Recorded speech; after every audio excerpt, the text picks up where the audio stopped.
বন্ধু কেমন আছো? শুনলাম বিসিএস ক্যাডার হয়েছো। ঠিকই শুনেছো বন্ধু। তা তো খুবই ভালো খবর। তো অনেক পড়াশোনা করতে হয় তাই না রে বন্ধু? আমি তো অনেক চেষ্টা করলাম, শেষে আর পারলাম না, তাই এই অফিসে জব করতেছি। তুই তো অনেক পড়াশোনা করলে, তুই তো অনেক মেধাবী বন্ধু।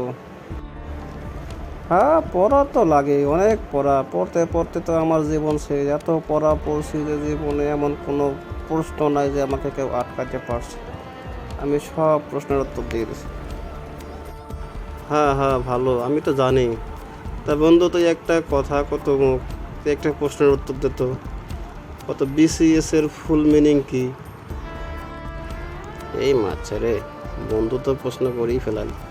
বন্ধু তো জানে না যে আমি হাফেজ আলীর কাছ থেকে প্রশ্ন নিয়ে পরীক্ষা দিয়ে বিসিএসে ফার্স্ট হয়েছি। কি হলো বলো?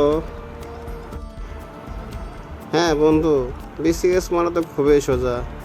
বিসিএস মানে হচ্ছে বেকার চাকরির সংস্থা। হ্যাঁ, কি করলু? তা বন্ধু, তুই আর একটা প্রশ্নের উত্তর দিত কত, স্কুলের ফুল মিনিং কি? বন্ধু, এলে কি আজে বাজে প্রশ্ন করছিস? স্কুল মানে তো কলেজ, এটা তো সবাই জানে।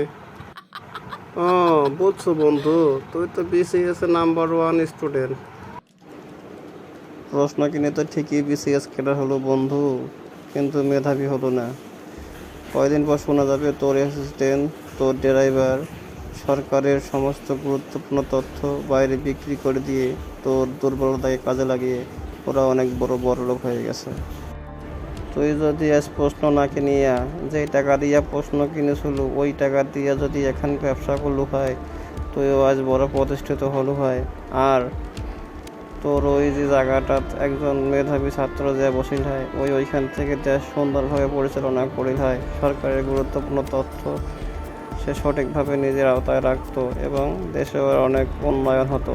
তাতে মেধারও মূল্যায়ন হতো, তোমার ব্যবসাও পরিসর হতো। ঠিকই কইছিস বন্ধু, আজ আমার চোখ কান তুই সব খুলে দিলি। আমি এই চাকরি ছেড়ে দেব। আমি এখন নতুন করে আবার স্মরণ করব। আমি এখন ব্যবসায় করব বা অন্য কিছু করব। তবু এই পদে বসার যোগ্য লোক আমি নই। তোকে অনেক ধন্যবাদ বন্ধু, তুই যে বুঝতে পারছিস তাতেই আমি অনেক খুশি হচ্ছি। আর হ্যাঁ, এবার আপনারাই বলেন বিসিএস এবং স্কুলের ফুল মিনিং কি? আমি জানি আপনারা অনেক মেধাবী, যারা যারা পারেন তারা কমেন্ট করে জানিয়ে দেন। Thank you for watching my video.